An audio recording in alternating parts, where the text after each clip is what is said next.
اعوذ باللہ من الشیطان الرجیم بسم اللہ الرحمن الرحیم وقال نسوة في المدينة امرأة العزيز تراود فتاها عن نفسه قد شغفها حبا إنا لنراها في ضلال مبين۔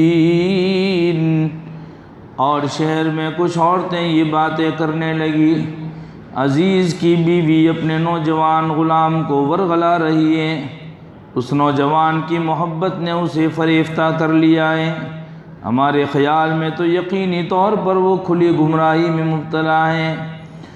فلما سمعت بمكرهن أرسلت إليهن وأعتدت لهن متكئا وآتت كل واحدة منهن سكينا وقالت اخرج عليهن فلما رأينه أكبرنه وقطعن أيديهن وقلن حاش لله ما هذا بشرا إن هذا إلا ملك كريم۔ چنانچہ جب اس عزیز کی بیوی نے ان عورتوں کے مکر کی یہ بات سنی تو اس نے پیغام بھیج کر انہیں اپنے گھر بلوا لیا اور ان کے لیے ایک تکیوں والی نشست بیٹھک تیار کی، اور ان میں سے ہر ایک کے ہاتھ میں ایک چاقو دے دیا، اور یوسف علیہ السلام سے کہا ذرا باہر نکل کر ان کے سامنے آ جاؤ۔ اب جب ان عورتوں نے یوسف کو دیکھا تو انہیں حیرت انگیز حد تک حسین پایا، اور ان کے حسن سے مبہوت ہو کر اپنے ہاتھ کاٹ ڈالے اور بول اٹھی حاشا للہ، یہ شخص کوئی انسان نہیں ہے، قابل تکریم فرشتے کے سوا یہ کچھ اور نہیں ہو سکتا۔ قالت فذلكن الذي لمتنني فيه ولقد راودته عن نفسه فاستعصم وَلَئِن لَّمْ يَفْعَلْ مَا آمُرُهُ لَيُسْجَنَنَّ وَلَيَكُونًا مِّنَ الصَّاغِرِينَ۔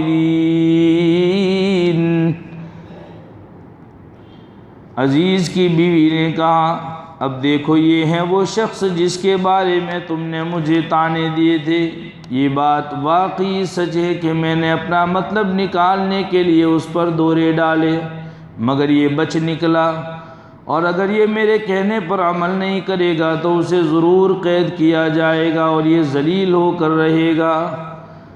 قال رب السجن احب الی مما يدعوننی الیہ وإلا تصرف عنی کیدہن اصب الیہن واکن من الجاہلین۔ یوسف علیہ السلام نے دعا کی یا رب، یہ عورتیں مجھے جس کام کی دعوت دے رہی ہے اس کے مقابلے میں قید خانہ مجھے زیادہ پسند ہے، اور اگر تو نے مجھے ان کی چالوں سے محفوظ نہ کیا تو میرا دل بھی ان کی طرف کھینچنے لگے گا، اور جو لوگ جہالت کے کام کرتے ہیں ان میں میں بھی شامل ہو جاؤں گا۔ فاستجاب له ربه فصرف عنه كيدهن انه هو السمیع العلیم۔ چنانچہ یوسف علیہ السلام کے رب نے ان کی دعا قبول کی اور ان عورتوں کی چالوں سے انہیں محفوظ رکھا، بے شک وہی ہے جو ہر بات سننے والا ہے، ہر چیز جاننے والا ہے۔ ثم بدا لهم من بعد ما رأوا الآيات ليسجننه حتى حين۔ پھر ان لوگوں نے یوسف کی پاک دامنی کی بہت سی نشانیاں دیکھ لینے کے بعد بھی مناسب یہی سمجھا کہ انہیں ایک مدت تک قید خانے بھیج دیں۔ صدق اللہ العظیم۔ محترم حضرات، حضرت یوسف علیہ السلام کا یہ واقعہ اپنے عروج پر پہنچ رہا ہے، جس واقعے کی نسبت سے سورہ یوسف یا یوسف علیہ السلام کا واقعہ مشہور ہے۔ پہلے بھی جب یہ بات شروع ہوئی تو میں نے یہ عرض کیا تھا کہ یہ واقعہ سورہ یوسف کا، یہ جو بات شروع ہو رہی ہے وہ سورہ یوسف کا خلاصہ ہے یا اس کا نچوڑ ہے۔ اس میں کچھ علمی نکتے ہیں۔ سب سے پہلی بات تو وقال نسوۃ فی المدینہ، شہر میں عورتیں باتیں کرنے لگی۔ تو آدمی جب غور سے سوچتا ہے کہ شہر میں بات پہنچی تو پہنچی کیسے، سب سے پہلے تو یہ بات سوچنے کی ہے، چونکہ حضرت یوسف علیہ السلام ان میں تو عفت اور پاک دامنی کوٹ کوٹ کر بھری ہوئی تھی۔ 3 ہی لوگ ایسے تھے جو بات کو جانتے تھے، ایک تو عزیز مصر کی بیوی تھی، ایک خود عزیز مصر تھا، اور ایک خود حضرت یوسف علیہ السلام تھے۔ انہی تینوں سے لگتا ہوا یہ واقعہ تھا، اور تینوں کے اندر محدود تھا یہ واقعہ۔ پھر باہر چرچے کیسے ہونے لگے، یہ ایک اعتراض ہوتا ہے، سوال یہ کھڑا ہوتا ہے کہ باہر چرچے کیسے ہوئے عورتوں کے اندر۔ تو ایک بات تو یہ ہے کہ عزیز مصر کی جو بیوی تھی وہ خود ظاہر بات ہے اپنے اوپر سے کپڑا تو وہ خود ہٹائے گی نہیں، اپنی عزت کو وہ خود تار ہوتا ہوا دیکھ نہیں پائے گی، اس لیے وہ تو کہہ نہیں سکتی۔ حضرت یوسف علیہ السلام کسی کے اوپر سے پردہ نہیں اٹھا سکتے، اور عزیز مصر کہ اس کی بیوی کا مسئلہ تھا، اس کی بیوی کی اگر عزت باہر آ جائے تو اس کی عزت باہر آ جائے گی، تو وہ بھی نہیں بات کہہ سکتا ہے۔ جب ان تینوں نے نہیں کہا، ان تینوں کے علاوہ کسی کو پتہ نہیں تھا بات گئی تو گئی کیسے۔ حضرت یوسف علیہ السلام تو بات کر ہی نہیں سکتے، اس لیے کہ ان کے اندر تو عفت اور وفاداری اور احسان۔ ایک بات یہ ہو سکتی ہے کہ حضرت یوسف علیہ السلام کہہ سکتے تھے کہ میرے اوپر غلط یہ ایسے حملے ہو رہے ہیں، یہ وہ، یعنی بادشاہ کے دربار میں یا بادشاہ کے محل کے اندر میرے ساتھ یہ معاملہ ہو رہا ہے۔ لیکن یوسف علیہ السلام کے اندر جذبہ وفا اور جذبہ احسان کوٹ کوٹ کر اللہ کی طرف سے بڑھا ہوا تھا، تو حضرت یوسف علیہ السلام نے تو نہیں کہا تھا۔ تو اندر جو کام کرنے والی عورتیں جو تھیں گھر کے اندر، صاف صفائی والی عورتوں، وہ بھی کان رکھ رہی تھی، اور ظاہر بات ہے کہ ایک لمبی مدت سے بچپن سے لے کر حضرت یوسف علیہ السلام بچپن سے اس محل کے اندر آئے تھے، بچپن سے لے کر بڑے ہونے تک ان کا حسن، حضرت یوسف علیہ السلام کا حسن عزیز مصر کی بیوی کے سامنے تھا، اور وہ انہیں دیکھتے ہوئے، انہیں تاڑتے ہوئے جب ان کی طرف مائل ہو تو یہ ساری جتنی بھی حرکتیں تھیں کہ عزیز مصر کی بیوی زیادہ ان کی طرف مائل ہے یا ان کے ساتھ زیادہ معاملہ ہو رہا ہے ان کی طرف سے، عزیز مصر کی بیوی کی طرف سے، تو وہ سب دیکھ رہی تھی۔ تو گھروں کے اندر جب کام کرنے والی جو عورتیں آتی ہیں تو وہ گھروں کا ماحول دیکھتی ہے، اور اس گھروں کے ماحول کو دیکھتے ہوئے باہر جا کے پھر باتیں کرتی ہے۔ اس لیے یہ جو بات باہر گئی وہ کام کرنے والی عورتوں سے بات گئی ہے۔ انہوں نے باہر کی عورتوں کا ذہن بنایا کہ دیکھو اندر تو یہ چل رہا ہے کہ وہ جو نوجوان ہے نا عزیز یوسف، اس کے اوپر عزیز مصر کی بیوی فدا ہونے جا رہی ہے، یعنی اس کی طرف وہ بہت زیادہ مائل ہے، اس کے ساتھ بہت احسان کا معاملہ کر رہی ہے، ایسا ساری باتیں شروع کر دی۔ تو مفسرین نے لکھا ہے کہ گھروں کے اندر بے احتیاطی گناہ کے معاملے میں نہیں ہونی چاہیے۔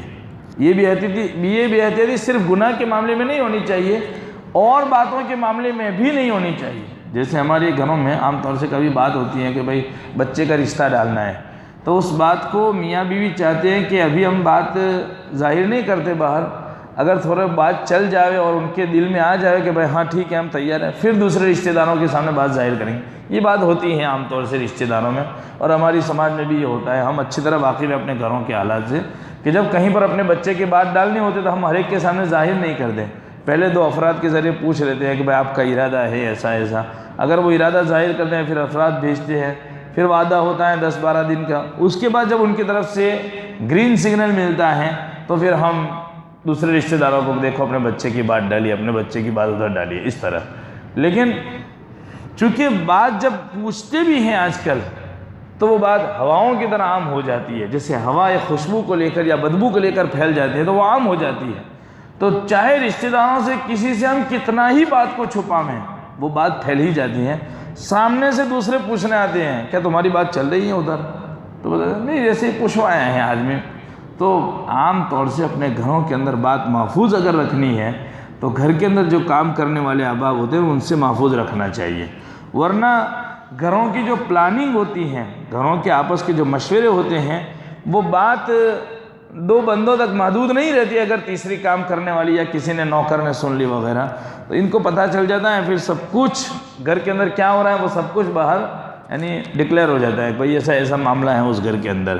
تو عام طور سے ہمارے گھروں کے اندر خاص طور سے یہ جو کام کرنے والی ماسیاں وغیرہ آتی ہیں نا, جو بعض گھروں میں تو کھانا پکانے کے لیے بھی عورتیں آتی ہیں, بعض گھروں میں جھاڑو پوچھا کرنے کے لیے بھی عورتیں آتی ہیں, تو ان سے اپنے گھر کی پرائیویسی رکھنی چاہیے. کبھی بھی کسی بات میں گھر کی ان کو انوالو نہیں کرنا چاہیے. باتیں پھیلانے میں عورتوں میں بہت تیزی ہوتی ہے. عورتیں چلتے چلتے کھڑی ہو جاتی ہیں اور چند سیکنڈ کے اندر بہت ساری باتیں, ساس کی بات, ننند کی بات, بھابھی کی بات, بھاوج کی, سب کی بتلا دیتی ہیں. سارا حال کھول کے رکھ دیتی ہے, کہ کچا چٹھا کھول دیتی ہے پورا گھر کا. اور پھر اس کے بعد ان سارے احوال کو بیان کرنے کے بعد اپنی الگ سے رائے بیان کرتی ہیں کہ میرا معاملہ ان کے ساتھ یہ ہے, پھر بھی میرے ساتھ یہ ہو رہا ہے. تو یہ چیزیں ہوتی ہیں, اور ساری چیزیں بیان کرنے کے بعد وہی سب سے اچھے, دوسرے سب غلط. اور اس کے بعد ایک فیصلہ یہ ہوتا ہے کہ دیکھو میں نے آپ کو یہ بات کہی ہے, اب کسی اور کو مت بتانا, جیسے نا تنہ ذکلان کوس ایسا. تو یہ جو بات آتی ہے نا اخیر میں کہ میں نے تجھے ہی بتائی ہے, کسی اور کو مت بتانا, پھر وہ عورت دوسری جو جس کو ایسا کہا ہے وہ کسی کے بعد جائے گی, میں تجھے ہی بتاتی ہوں, کسی اور کو مت بتانا, پھر وہ تیسری کے بعد, پھر وہ چوتھی کے بعد. تو یہ ہوتے ہوتے بات پورے شہر میں, پورے گاؤں میں مشہور ہو جاتی ہے کہ بھئی ایسا ہوا ہے. یہ جو عام ہوتے ہیں, چرچے ہوتے ہیں, جیسے کہیں پر دکان ہوتی ہے بکری یا پھر سبزی یعنی فروخت کرنے والا آتا ہے, تو چند عورتیں وہاں جمع ہوتی ہیں, ہر ایک اپنے اپنے گھر کی کہانی بولتی ہیں. پھر گھروں میں واویلے شروع ہوتے ہیں کہ ہماری فلاں جگہ باتیں ہو رہی ہیں, تم ہی نے پھیلائی ہے وہ, اس لیے باتیں ہو رہی ہے شہر میں تمہاری. وہ ہم ہی اپنے ہاتھ پاؤں کاٹ کے دیتے ہیں دوسروں کے ہاتھوں میں, اور پھر یہ سوچتے ہیں کہ ہمارے بارے میں بات ہو رہی ہے. تو یہ وقالت نسوۃ فی المدینۃ امرأۃ العزیز تراود فتاها عن نفسه قد شغفها حبا. فتاها اپنے نوجوان غلام کو وہ پسند کرتی ہے یا دورے ڈال رہی ہے. نوجوانوں پر آزمائشیں اللہ کی طرف سے ضرور آتی ہے. یہ بات اللہ تعالیٰ کی طرف. حضرت ابراہیم علیہ السلام کا تذکرہ ہے قرآن کریم میں, اِنَّا سَمِعْنَا فَتًى يَذْكُرُهُمْ يُقَالُ لَهُ ابراہیم. ہم نے سنا ہے کہ ایک بندہ ہے, ایک نوجوان لڑکا ہے جس کو ابراہیم کہا جاتا ہے, وہ ہمارے معبودوں کی خلاف ورزی کر رہا ہے. یہ اللہ تعالیٰ کے. تو حضرت اصحاب کہف جو تھے وہ سارے کے سارے نوجوان تھے. إِنَّهُمْ فِتْيَةٌ آمَنُوا بِرَبِّهِمْ. یہاں حضرت یوسف کے بارے میں بھی تذکرہ ہے, وقالت نسوۃ فی المدینۃ امرأۃ العزیز تراود فتاها عن نفسه قد شغفها حبا. اس نوجوان کی محبت میں وہ پاگل ہو چکی ہے. یہ تو معلوم ہوا کہ نوجوانوں کے اوپر حالات کا آنا یہ کوئی بڑی بات نہیں. انبیاء کرام کے اوپر بھی حالات جو ہیں وہ نوجوانی کی حالت میں آئے ہیں. نبی اکرم صلی اللہ علیہ وسلم بھرپور نوجوانی میں تھے. آپ جب آپ نے 40 سال کی نبوت میں 40 سال کی عمر میں اپنی نبوت کا اعلان فرمایا تو آپ کس حد تک پہنچے, یعنی بھرپور نوجوان تھے آپ, اور آپ کے اوپر حالات شروع ہوئے. تو حالات تو آتے ہیں اللہ کی طرف سے آزمائش. حضرت ابراہیم علیہ السلام کو آپ بھرپور نوجوانی میں یوں کہا جا رہا ہے کہ یعنی تم نے ہمارے بتوں کو ہمارا آگ میں ڈال دیا گیا. پھر آپ یعنی اللہ تبارک و تعالیٰ کی طرف سے ایسے ایسے امتحانات آئے کہ ہم اور آپ تو اپنے ایمان سے ہٹ جائیں. اللہ حفاظت فرمائے. باقی حضرت ابراہیم ہیں, حضرت یوسف ہیں, یہ اصحاب کہف ہیں, انہوں نے اپنی زندگیاں داؤ پر لگا دی اپنی, لیکن اپنے آپ کو پیچھے نہیں ہٹایا. تو قد شغفها حبا, اس نوجوان کی محبت نے اسے فریفتہ کر لیا ہے, اپنے عشق میں مبتلا کر رکھا ہے. عورتوں میں یہ چیمی گوئیاں ہونے لگی, باتیں کرنا شروع کر دی اس نوجوان کی محبت نے. اب ظاہر بات ہے فرسٹ لیڈی ہو ملک کی, وقار کی جگہ پر بیٹھی ہوئی ہیں, اور اپنے غلام کے ساتھ یہ تعلق قائم کرے تو عورتیں کہہ رہے ہیں کہ ہم سمجھتی ہیں کہ وہ بہت بھولی ہوئی ہے, یعنی غلط راستے پر چل پڑی ہے. بمکرہن, ان عورتوں کے مکر کی بات. عورتوں کی عادت تو یہی ہوتی ہے کہ چھپ چھپ کر سرگوشیاں کرنا ہے. اپنے کسی کے بارے میں پتہ چل جاتی ہے کوئی بات تو دو عورتیں دو گھرانوں کی ملتی ہیں اور باتیں شروع ہو جاتی ہے. تو یہ نہیں ہونا چاہیے. ایک طرف منہ کر کے 3 عورتیں کھڑی ہیں, اب وہ 2 ایک طرف ہو کے اس کے سامنے تیسری کے سامنے ہی بات کرے. یہ صرف عورتوں کے ساتھ لگا ہوا نہیں ہے, عورتوں کا بیان کر کے مردوں کو بھی یہ کہا جا رہا ہے کہ 3 دوست اگر بیٹھے ہوئے ہوں اور 2 کی کوئی پرائیویسی بات ہو تو وہ جب الگ ہوں, تنہا ہوں دونوں تیسرے سے, تب جا کے بات کریں. اس تیسرے کے سامنے چپکے سے یوں ہاتھ رکھ کے بات کرنا دونوں کا, تیسرے کو غلط خیال میں مبتلا کرنے کا جو گناہ جو گناہ ہوا ہے اس کا سبب آپ بنے، گناہ آپ کو بھی ہوگا۔ 3 دوست مل کے بیٹھ کر بات کریں، 2 آپس میں چپکے سے بات کریں، وہ بیچارہ خاموش منہ تکتا رہے۔ اب اگر اس کے دل میں یہ خیال آیا کہ میرے بارے میں بات کریں، وہ بدظنی کر رہا ہے، تو سمجھ لینا چاہیے کہ اس کا گناہ آپ کو ہوگا، جو 2 بات کر رہے ہیں اس کو، کیونکہ اس کے غلط خیال دماغ میں آنے کا سبب وہ 2 بات کرنے والے بنے۔ تو یہ حضرت یوسف علیہ السلام کے بارے میں یہ عورتیں جو بات کر رہی ہیں، زلیخا کے بارے میں بات کر رہی ہیں، تو یہ چپکے بات کر رہی تھی۔ جو حضرت یوسف علیہ السلام کے حسن کے چرچے، تو انہوں نے وجہ اس کی یہ ہوگی کہ انہوں نے حضرت یوسف علیہ السلام کے حسن کے چرچے سنے ہوں گے، تو ان کی چاہت یہ ہوگی کسی طرح ہمیں بھی دیکھنے کا موقع مل جاوے کہ ہم بھی اس کو دیکھیں کیسا ہے۔ تو اس طریقے سے ذرا بات جلدی پھیل گئی۔ قطعن ایدیہن، انہوں نے اپنے ہاتھ کاٹ ڈالے، عورتوں نے اپنے ہاتھ کاٹ ڈالے۔ کیسے؟ جب زلیخا کو پتہ چلا کہ شہر کی عورتیں جو ہیں وہ مکاری کر رہی ہیں اس طرح میرے ساتھ، گھر کی نوکرانیوں نے باہر بات لی جا کر پھیلا دی۔ اب وہ جو عورتیں باتیں کر رہی تھی وہ بھی بڑے بڑے گھرانے کے تھے، بادشاہ کے جو وزراء تھے سب ان کے گھرانے کی عورتیں تھیں۔ تو انہوں نے کہا کہ ایک کام کرو، تمہاری سب کی دعوت ہے۔ ارسلت الیہن، ان کے سامنے ایک دعوت نامہ بھیج دیا کہ سب کی فلاں وقت کھانے کی دعوت ہے۔ اور جب وہ آئی تو ان کے لیے ایسی گدی والی نشستیں تیار کی، بیٹھک کے سب کے لیے ٹیبل میز سجا دیے گئے، ہر ایک کے سامنے پھل رکھ دیے اور چھڑیاں رکھ دیے، اور کہا کھانا شروع کرو۔ تو ہر ایک نے اپنی اپنی چھری سے ہاتھ میں پھل لیا، اور جیسے ہی ہاتھ میں پھل اور چھری آئی اتنے میں حضرت یوسف علیہ السلام کو اچانک کہا باہر آئیے۔ حضرت یوسف سے کہا باہر آئیے۔ جیسے حضرت یوسف باہر آئے تو وہ ان کے حسن کو دیکھ ہی نہیں پائی، ایسی مدہوش ہو گئی حضرت یوسف کا حسن دیکھ کر کہ پھل کاٹنے کے بجائے یوں ہاتھ میں پھل رکھ سیدھے انگلیوں کے پوڑے کاٹ دیے اپنے، انہوں نے ایک ساتھ سارے۔ قرآن کہہ رہا ہے قطعن ایدیہن، انہوں نے اپنے ہاتھ کاٹ دیے، قرآن کہہ رہا ہے۔ تو ایک بہت بڑا نقطہ یہ لکھا ہے کہ حضرت یوسف کا حسن اتنا کیسا بڑا تھا کہ اتنا زبردست تھا کہ وہ عورتیں اپنے ہاتھ کاٹ بیٹھی۔ زلیخا کے ساتھ ایسا واقعہ نہیں ہوا، زلیخا بھی تو عورت تھی، اس نے کبھی ایسا نہیں کیا، ان عورتوں نے کیسے حسن کو دیکھتے ہوئے کاٹ دیا؟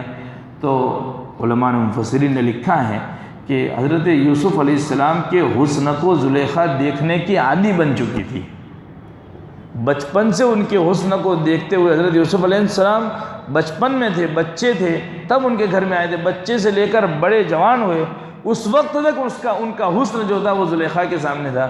تو زلیخا کے ساتھ اس لیے یہ معاملہ نہیں ہوا کہ وہ بچپن سے ان کے حسن کو دیکھنے کی عادی تھی۔ ان عورتوں نے پہلی ہی مرتبہ حضرت یوسف کے حسن کے چرچے تو سنے تھے، دیکھا نہیں تھا۔ جیسے ہی وہ چرچا سامنے آیا، مشاہدہ ہوا، فوراً اپنے انگلیوں کو کاٹ بیٹھی۔ مفسرین نے ایک عجیب نقطہ یہاں پر یہ بھی لکھا ہے کہ یوسف کے حسن کو دیکھنے والوں نے تو اپنی انگلیاں کاٹی تھی، محمد رسول اللہ صلی اللہ علیہ وسلم کے حسن کو دیکھنے والوں نے اپنے گلے کٹوا دیے۔ حضرت نبی کریم صلی اللہ علیہ وسلم کا حسن اور آپ کے اخلاق اور آپ کی زندگی ایسی تھی کہ آپ کے ساتھ رہنے والوں نے یوسف کے حسن کے چرچے سن کر ان کے حسن کو دیکھ کر عورتوں نے صرف انگلیاں کاٹی تھی۔ ہمارے نبی حضرت محمد رسول اللہ صلی اللہ علیہ وسلم کے حسن کو دیکھ کر صحابہ نے اور صحابیات نے اپنے گلے کٹوا دیے۔ یہ تھی حضرت محمد رسول اللہ صلی اللہ علیہ وسلم کی شان۔ تو یہاں ایک بات یہ کہنے لگی، وہ عورتیں جیسے انہوں نے دیکھا اپنی انگلیاں، ان کو دھیان میں ہی نہیں ہے ابھی کہ ہماری انگلیاں کٹ چکے ہیں، وہ حضرت یوسف کو دیکھ کر کہتے ہیں قلنا حاش للہ ما ھذا بشر، اللہ کی قسم یہ انسان نہیں ہے، ان ھذا الا ملک، یہ فرشتے کے سوا اور کچھ نہیں ہو سکتے، یہ تو کوئی فرشتہ ہی ہے۔ اتنا زبردست، میں نے کہا تھا حضرات سے شروع میں کہ یوسف علیہ السلام کا حسن ایسا تھا کوئی دیکھ نہیں سکتا تھا، یعنی جی بھر کر نہیں دیکھ پاتا تھا، اتنا خوبصورت اور چمکیلا چہرہ تھا، جیسے سورج کے سامنے دیکھتے ہوئے آنکھیں چندیا جاتی ہے، حضرت یوسف کے چہرے کو دیکھ کر آنکھیں چندیا جاتی تھی، اتنے خوبصورت ہے، چمکیلاپن بہت زیادہ تھا ان کے اندر۔ تو یہاں پر ایک بہت عجیب بات لکھی ہے کہ مبتدی جو ہوتا ہے، مبتدی وہ صاحب تلوین ہوتا ہے، منتہی جو ہوتا ہے وہ صاحب تمکین ہوتا ہے۔ یہ بزرگوں کی صحبت کے اثرات میں ایک اصطلاح ہے، یہ تلوین اور تمکین یہ ایک اصطلاح ہے۔ کہتے ہیں کہ آدمی جب بزرگوں سے جب ملتا ہے تو بزرگوں کی طرف سے اس کو ذکر، مراقبہ اور اوراد وظائف ملتے ہیں تو اس کا دل نرم پڑنا شروع ہوتا ہے، چونکہ سختیوں کے ماحول سے آیا ہے اور نرم پڑنا جب شروع ہوا ہے تو اس کو رونا بہت زیادہ آتا ہے۔ اس کو بہت رونا آتا ہے اپنے ندامت گناہوں کے اوپر، اپنی پچھلی زندگی کے اوپر رونا آتا ہے تو دل نرم پڑا ہوا ہوتا ہے۔ لیکن یہی آدمی جب ذکر وغیرہ کا عادی بن جاتا ہے، جب مراقبے کا عادی بن جاتا ہے، اللہ کے سامنے رونے کا عادی بن جاتا ہے، تو پھر جیسا شروع میں رونا آتا ہے بعد میں اتنا زیادہ رونا نہیں آتا، بعد میں اتنا زیادہ رونا نہیں آتا۔ حضرت صدیق اکبر رضی اللہ تعالی عنہ کے سامنے ایک آدمی آیا، ایک قبیلے کے لوگ آئے، انہوں نے اسلام قبول کیا، ان میں سے ایک نوجوان تھا، وہ بڑا رو رہا تھا، بہت زیادہ رو رہا تھا۔ اس کو دیکھ کر صدیق اکبر رضی اللہ عنہ کہا ہم بھی تمہاری ہی طرح تھے، یعنی ہمارے دل بہت نرم تھے، ہم بھی تمہاری ہی طرح روتے تھے، لیکن ہمارے دل سخت ہو گئے، اب ہمیں اتنا رونا۔ تو ایسا نہیں ہوتا کہ آدمی مرتبے میں بلند ہوتا جاتا ہے تو اس کا رونا ختم ہو جاتا ہے، نہیں، ہمارے اکابرین جب اللہ کے ساتھ جتنا تعلق ہوتا ہے وہ اپنے دل کے اندر روتے رہتے ہیں، اور اسی وجہ سے ان کی آنکھوں کے اندر یہ گڈھے پڑ جاتے ہیں، گڈھے، کالے داغ پڑ جاتے ہیں، نشان روتے روتے ہیں، وہ جلن ہوتی ہے ان کے اندر کی جلن نکل کے وہ آنکھوں کو اس طرف کے حصے کو جلا دیتی ہے۔ بہت سے ہمارے اکابرین کو ہم نے دیکھا کہ روتے روتے آنکھوں کے اوپر یہ 2 دھاڑیاں بن گئی، نالیاں بن گئی آنسوؤں کی بہنے کی، تو یہ اللہ کے ساتھ کا ان کا تعلق ہے۔ تو جو صاحب تمکین ہوتا ہے، حضرت نبی کریم صلی اللہ علیہ وسلم کا اللہ کے کتنا مرتبہ تھا، نبی اکرم صلی اللہ علیہ وسلم کا اللہ تعالیٰ کے ساتھ کتنا تعلق تھا، کتنا قرب تھا اللہ تعالیٰ سے۔ اللہ تبارک و تعالیٰ نے او ادنا، قرآن کریم میں یوں کہا اتنا نہیں اور قریب آ جائیے، اور قریب آ جائیے، تو بہت، یعنی جہاں نورانی جل جاتے ہیں فرشتے اوپر نہیں جا سکتے، حضرت نبی کریم صلی اللہ علیہ وسلم کو اللہ نے وہاں پر بھی بلایا۔ جہاں جبرائیل کہتے ہیں کہ اب میری انتہا ہو چکی ہے، اب میں اس سے اوپر نہیں جا سکتا، تو اللہ تعالیٰ کی طرف سے ندا آئی کہ جبرائیل کو وہیں چھوڑ دیجئے، آپ اکیلے تنہا تشریف لے جائیے۔ تو آپ تشریف لے گئے اوپر، اللہ تعالیٰ کے قریب بالکل تشریف لے گئے حضرت نبی کریم صلی اللہ علیہ وسلم معراج کے موقع پر۔ تو بہرحال جتنا آدمی قریب ہوتا ہے، آپ دیکھیں آدمی جب اللہ تعالیٰ سے جتنا قریب ہوتا جاتا ہے تو اس کی کیفیت عوام کی طرح ہونے لگتی ہے۔ نبی اکرم صلی اللہ علیہ وسلم کتنا قریب تھے اللہ تعالیٰ سے، امت کے حق میں، انسانوں کے حق میں کتنا روتے تھے، لیکن اس کے باوجود کفار کیا کہہ رہے تھے، ما لی ھذا الرسول یأکل الطعام ویمشی فی الاسواق، اس نبی کو کیا ہو گیا، اس رسول کو، وہ ہماری طرح دکھتا ہے ہمیں، وہ کھانا کھاتا ہے، وہ بازاروں میں چلتا ہے۔ عوامی حالات کے اوپر انہوں نے معمول کیا۔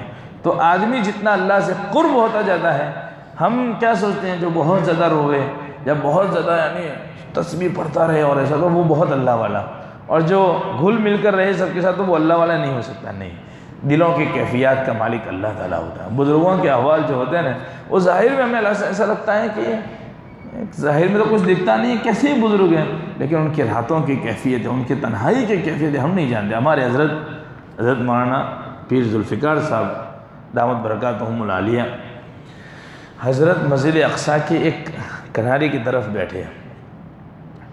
مسجد اقصیٰ میں اس وقت جب حضرت وہاں تشریف لے گئے تھے، کسی کو گنجائش نہیں تھی اس جگہ پر پہنچ کر 2 رکعت پڑھنے کی۔ کوہ طور جو ہے وہاں پر کسی کو پہنچایا نہیں جاتا، پہنچنا یعنی کوئی پہنچ نہیں سکتا، ورنہ ان کو غائب کر دیا جاتا ہے، یہودی لوگ ان کو غائب کر دیتے ہیں، وہ ان کے مقام مقدس گنا جاتا ہے کوہ طور، تو ان کو وہ غائب کر دیتے ہیں وہاں سے لوگوں کو۔ تو ہمارے حضرت وہاں پہنچ گئے، ملٹری کھڑی ہے اسرائیلی، اور حضرت نے ان کی آڑ میں اللہ تعالیٰ سے کہا یا اللہ مجھے مسجد اقصیٰ میں 2 رکعت پڑھنی ہے، پردہ ڈال دیں ان کی آنکھوں کے اوپر۔ حضرت نے 2 رکعت پڑھ لی، پردہ ہی پڑ گیا، انہوں نے دیکھا ہی نہیں 2 رکعت۔ اس وقت بہت سختی تھی، ابھی تو نماز وغیرہ سب ہوتی ہیں، لیکن اس وقت بالکل نہیں پڑھنے دیا جاتا تھا۔ اس موقع پر حضرت وہاں پہنچے اور نماز بھی پڑھی، ایک سائڈ پر درخت کے نیچے بیٹھے، وہاں کسی کو بیٹھنے کی اجازت نہیں ہوتی تھی، حضرت بیٹھ کر مراقبہ کرنے لگے، اللہ تعالیٰ سے دعائیں مانگی۔ جو ملٹری تھے وہ ان کے محافظ بن گئے، وہاں پر وہ ان کے محافظ بن گئے۔ تو اللہ تبارک و تعالیٰ سے ہمارے حضرت کی جب شادی ہوئی شیخ کی لڑکی سے، حضرت کے گھر سے جو اماں ہیں ان کے شیخ کی بیٹی ہیں حضرت حبیب رحمۃ اللہ علیہ، حضرت ماں حبیب رحمۃ اللہ علیہ کی صاحبزادی ہے۔ تو رات کو جب پہلی رات کو جب گھر پر آئی، صبح اٹھنے کے بعد اچانک کہہ رہی ہے کہ آپ مجھے بیعت کر لیجئے اپنے سے۔ عورت کبھی میاں کے تابع جلدی نہیں ہوتی ان معاملات میں، خاص طور سے چاہے مرد کتنا ہی اعلیٰ ہو، لوگوں میں بہت دیندار ہو، بڑا ولی ہو، لیکن عورت کبھی ولی نہیں مانتی اس کو، عورت کبھی ذاکر نہیں مانتی، کبھی اس کو اللہ کا یعنی بہت خاص بندہ نہیں مانتی۔ بس تم کچھ بھی ہو گھر میں، تم کچھ بھی ہو باہر، میرے گھر میں تو صرف میرے میاں ہو، بس اور کچھ نہیں۔ گھر میں یہ ہوتا ہے، وہ کہتے ہیں گھر کی مرغی دال برابر، تو یہی ہوتا ہے حالات گھروں میں۔ تو ہمارے حضرت دامت برکاتہم جب صبح اٹھے، بیوی سے الگ ہوئے، غسل وغیرہ سے فارغ ہوئے، تو کیا آپ مجھے اپنے سے بیعت کر لیجئے. پوچھا وجہ؟ پہلے بیعت کر لیجئے. بیعت کرنے کے بعد وجہ پوچھی کیا بات ہے؟ کہا جب آپ میرے ساتھ ہم بستری فرما رہے تھے اس وقت آپ کا دل اللہ اللہ کر رہا تھا، آپ کا دل اللہ اللہ کر رہا تھا. ہمارے حضرت مولانا عبداللہ صاحب کابود رضی اللہ عنہ برکاتہم العالیہ کے نور اللہ مرقدہ کے سامنے یہ بات بیان کی گئی کہ حضرت مولانا پیر ذوالفقار صاحب کے ساتھ یہ بات پیش آئی. تو ہمارے حضرت نے کہا، کسی نے کہا اس مجمع کے اندر، میں بھی بیٹھا ہوا تھا اس مجلس کے اندر، کتنے بڑے اللہ کے ولی ہیں کہ اس حالت میں بھی ان کا دل اللہ اللہ کر رہا ہے. کہا او پگلو، تم بات نہیں سمجھے، ان سے بڑھ کر اللہ کی بندی وہ اللہ کی ولی ہیں جن کے ان کے دل کی اللہ اکبر کو سن لیا ہے. ان سے بڑی اللہ کی ولیہ تو وہ ہیں جنہوں نے ان کے دل کی آواز کو سن لیا ہے، وہ اللہ کے یہاں مقام. یہ اللہ والوں کے یہاں یہ معاملہ ہوتے ہیں اللہ تعالیٰ کی طرف سے کہ چاہے کس حال میں ہو، رات کو سوتے. حضرت امام شافعی رحمۃ اللہ علیہ ان کے شاگرد امام احمد ابن حنبل کے وہاں گئے تو بہت زیادہ امام احمد نے اپنے استاد امام شافعی کے تذکرے کیے تھے، گھروں میں ہمارے استاد آ رہے ہیں یہ وہ. تو حضرت امام احمد ابن حنبل کی لڑکیوں نے ان کے لیے لوٹا وغیرہ سب رکھا ہوا تھا پانی کے لیے. شاید حضرت ہیں تہجد میں اٹھیں گے اور ان کے لیے پانی وغیرہ کی ضرورت ہو، ان کو تکلیف نہ ہو، ساری چیزیں بالکل بستر بھی آرام دہ بنا دیا سب. حضرت امام شافعی آئے، رات کو سوئے، صبح اٹھے اور سیدھے نماز پڑھ لی فجر کی، وضو بھی نہیں کیا. تو بچیاں اب آپس میں، کیسے استاد ہیں آپ کے ابا؟ امام احمد ابن حنبل آپ کے استاد کیسے ہیں؟ وہ رات بھر سوتے رہے اور صبح اٹھ کر سیدھے نماز پڑھ لی، وضو بھی نہیں کیا. تو بچیوں کو جب اعتراض تھا تو خود لے گئے اپنے استاد کے پاس اور کہنے لگے ہماری بچیوں کو آپ سے یہ اعتراض ہے. کہا میں نے رات کو صرف آنکھیں بند کی تھی، میں جاگ رہا تھا اور انہی آنکھیں بند ہونے کی حالت میں پوری رات میں نے 40 مسئلے استنباط کر لیے سوتے سوتے. نہیں سمجھے بات؟ 40 مسئلے رات کو سوتے سوتے، یعنی خالی آنکھیں بند ہیں، میرا دل جاگ رہا تھا، میرا بدن جاگ رہا تھا، میری آنکھیں خالی بند تھی. چاہے آپ کو کیفیت سونے کی لگی ہو، لیکن میں نے آرام دہ بستر کے اوپر لیٹ کر 40 مسائل کا استنباط کر لیا، پورا فقہ شافعی ان کے مسلک پر. تو یہ آدمی کے ظاہری حالت کو نہیں دیکھنا چاہیے، ان کے باطن کو دیکھنا چاہیے. باطن کتنا اجلا ہے ان کا وہ دیکھنا چاہیے. ظاہر کتنا ہی صاف شفاف ہو اور باطن بالکل گندا ہو تو بیکار ہے. یہ ظاہر، اس ظاہر سے کیا لینا دینا؟ نبی اکرم صلی اللہ علیہ وسلم نے دعا بتلائی، اللہم اجعل سریرتی خیرا من علانیتی واجعل علانیتی صالحہ. اے اللہ میرے باطن کو میرے ظاہر سے اچھا بنا دے.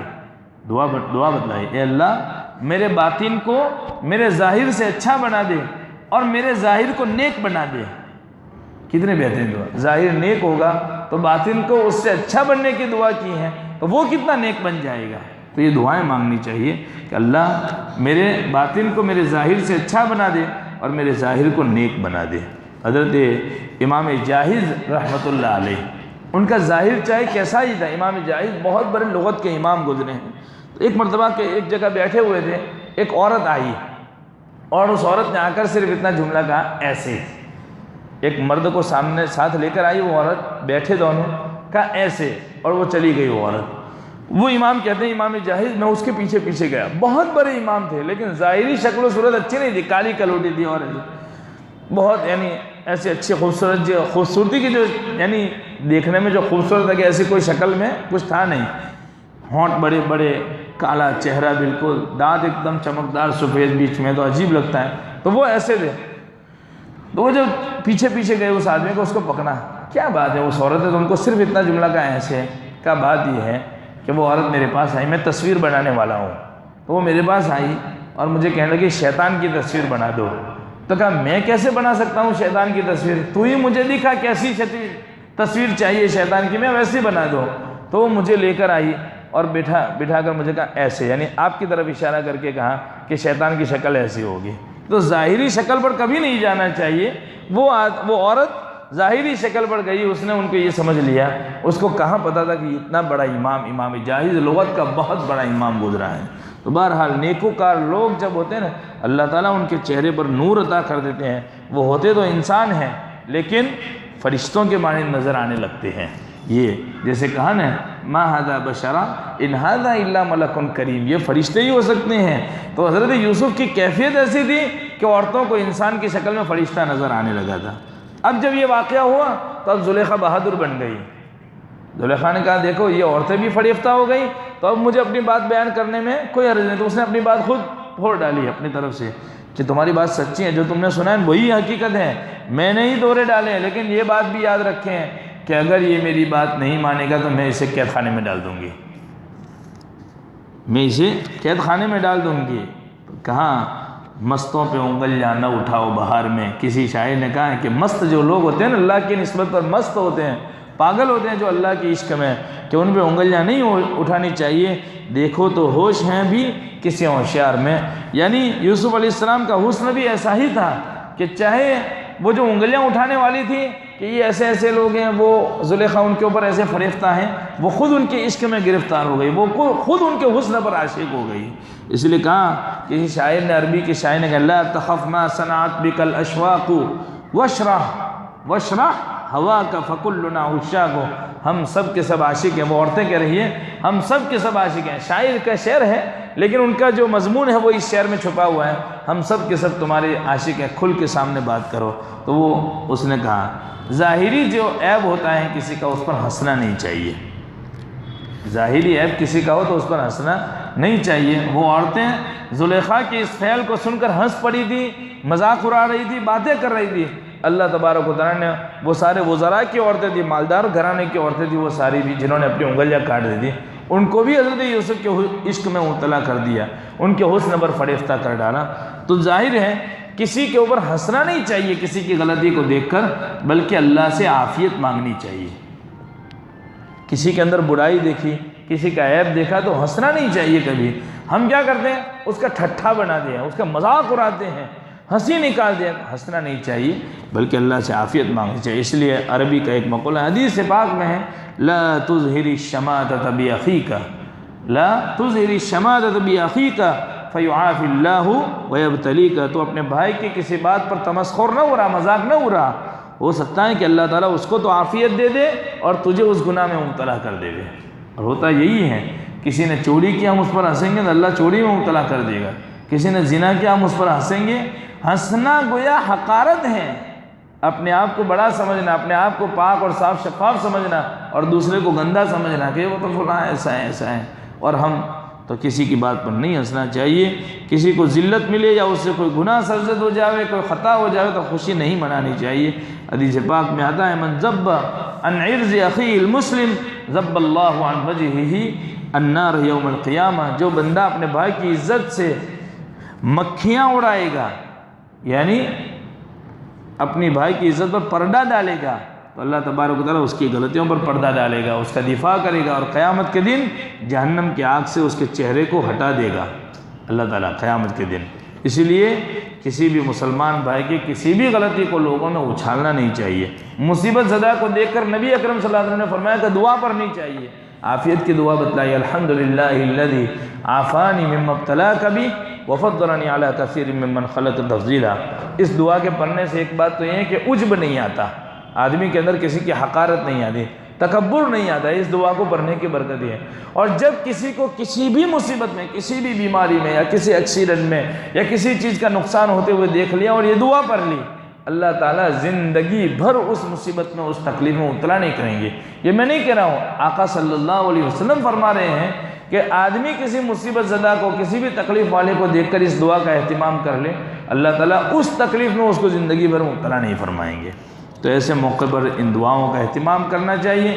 کسی بیمار کے سامنے جامیں تو یہ دعا ضرور پڑھنی چاہیے، لیکن دل میں پڑھنی چاہیے۔ اس کے سامنے پڑھنے سے ہو سکتا ہے کہ اس کی دل شکنی ہو جاوے، تو اس کے سامنے زور سے نہیں پڑھنا چاہیے، دل میں دعا پڑھنی چاہیے۔ اور کسی مصیبت زدہ کو دیکھ کر زور سے دعا نہیں پڑھنی چاہیے، اس کے سامنے دل ہی دل میں دعا پڑھنی چاہیے۔ زبان ہلنی چاہیے لیکن دل میں رہنی چاہیے آواز۔ اللہ تبارک و تعالیٰ کے دل کے بھیدوں کو بھی جانتے ہیں۔ وہ کالے پہاڑ کی کالی رات کے اندر، کالے پہاڑ کے نیچے کالی چونٹی کو جب اللہ تعالیٰ غذا پہنچا سکتا ہے تو وہ ہمارے دلوں سے بھی واقف ہے۔ عالم الغیب والشہادہ ہے، اللہ تعالیٰ ہر ایک کی ہر بات کو جانتے ہیں۔ اس لیے حضرت اللہ تبارک و تعالیٰ کے سامنے ہی حالات کو رکھنا چاہیے۔ عورتوں نے حضرت یوسف کے حسن کو دیکھا تو ہوش کھو بیٹھی، بے اختیار ہو کر اپنی انگلیاں کاٹ ڈالی۔ پھر کیفیت کیا ہو گئی؟ جب آدمی حسن ظاہر کو دیکھتا ہے تو ایک کیفیت ہو جاتی ہے، اللہ تبارک و تعالیٰ حسن باطن کو دیکھتے ہیں تو ان کے ساتھ نرمی کا معاملہ کرتے ہیں۔ جو بزرگان دین ہمارے کبھی ان الحق کا لفظ اگر نکل بھی جائے، جیسے بزرگوں سے کبھی اللہ کی محبت میں نکل جاتے ہیں کہ میں یہ، تو ان سے درگزر کرنا چاہیے، ان کی تعویلات کرنی چاہیے۔ کبھی کسی سے کوئی غلطی ہو جائے تو اس کی تعویل اپنی طرف سے کرنی چاہیے۔ جیسے ہمیں کہا گیا کہ بھائی آپ نے رات کے اندھیریوں کے اندر یا کسی کو اپنے ساتھ بائک وغیرہ پر کسی پردے والی عورت کو بٹھا کر لے جاتے ہوئے دیکھا تو کبھی اس کی طرف غلط گمان نہیں جانا چاہیے۔ ہو سکتا ہے اس کی اماں ہو سکتا ہے اس کی بہن ہو سکتا ہے اس کی بیوی ہو یا بیٹی ہو، یہ تعویلات کرنی چاہیے۔ فوراً زنا کا الزام نہیں لگانا چاہیے، یا فوراً کسی گناہ کی طرف کسی کو کوئی چیز لے جاتے ہوئے دیکھا، ہو سکتا ہے کسی نے اس کے بعد منگوائی ہوگی۔ تعویلات کرنی چاہیے ہر ایک کی طرف سے۔ اپنی طرف سے کسی کی غلطی کی تعویل کریں گے، اللہ تبارک و تعالیٰ کل قیامت کی طرح ہمارے گناہوں کے اوپر پردہ ڈال دیں گے۔ حضرت یوسف علیہ السلام کے ساتھ بھی یہی معاملہ ہوا، ان عورتوں نے تعویل نہیں کی، وہ خود اس میں مبتلا ہو گئی۔ اب وہ کہہ رہی ہیں لئن آمرہ لیسجنن ولیکون من الصاغرین، کہ اگر یہ میری بات نہیں مانیں گے، ولئن لم یفعل ما آمرہ لیسجنن ولیکون من الصاغرین، میں جو کہہ رہی ہوں وہ نہیں مانیں گے تو میں ضرور قید خانے میں ڈال دوں گی اور وہ ذلیل و خوار ہو جائیں گے، ذلت اٹھانے والوں میں سے ہو جائیں گے۔ اب آگے کی آیات بھی میں نے پڑھی ہے، انشاءاللہ آئندہ کل اس کو بیان کریں گے۔ قال رب السجن احب الی مما یدعوننی الیہ، حضرت یوسف کہہ رہے ہیں کہ اللہ مجھے وہ چیز پسند نہیں ہے جن کی طرف وہ مجھے بلا رہی ہے، اس کے مقابلے میں تو میں جیل کی صعوبتیں برداشت کر لوں گا، آپ مجھے جیل میں ڈال دیجئے، میری قسمت میں قید خانہ لکھ دیجئے، مجھے یہ چیزیں نہیں چاہیے، مجھے ذلت نہیں چاہیے، میں قید خانے کی تکلیفیں برداشت کر لوں گا، دنیا کی ذلت یا آپ کی نظروں سے گر جاؤں ایسی حرکت مجھے نہیں چاہیے۔